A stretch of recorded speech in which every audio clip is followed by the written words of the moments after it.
પંચમહાલનું આકાશ જાણે ભક્તિના રંગે રંગાયું। જગતજનની માં કાલિકાના સુપ્રસિદ્ધ શક્તિપીઠ પાવાગઢ ખાતે આદ્ય શક્તિની આરાધનાના મહાપર્વ નવરાત્રીનો અનેરો ઉત્સાહ અને ઉમંગ જોવા મળી રહ્યો છે। આજે નવરાત્રીના ચોથા નોરતે અને સાથે રવિવારની રજાનો સંગમ હોવાથી પહેલી સવારથી જ શ્રદ્ધાળુઓનું કીડિયારું ઉભરાયું છે। પાવાગઢના તળેટીથી લઈને નિજ મંદિર સુધી ભક્તોની લાંબી કતારો જોવા મળી રહી છે, જેમાં અંદાજે 1.5 લાખથી પણ વધુ માઈ ભક્તોએ માતાજીના ચરણોમાં શીશ ઝુકાવી ધન્યતા અનુભવી છે।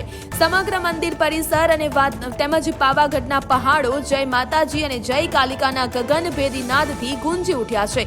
ભક્તોની અભૂતપૂર્વ ભીડને ધ્યાનમાં રાખીને કોઈ પણ અનિચ્છનીય ઘટના ન બને તે માટે મંદિર ટ્રસ્ટ, સ્થાનિક પોલીસ અને વહીવટી તંત્ર દ્વારા લોખંડી બંદોબસ્ત ગોઠવી દેવામાં આવ્યો છે। દર્શનાર્થીઓને કોઈ તકલીફ ન પડે તે માટે સીસીટીવી કેમેરા અને ડ્રોન દ્વારા સતત મોનિટરિંગ કરવામાં આવી રહ્યું છે।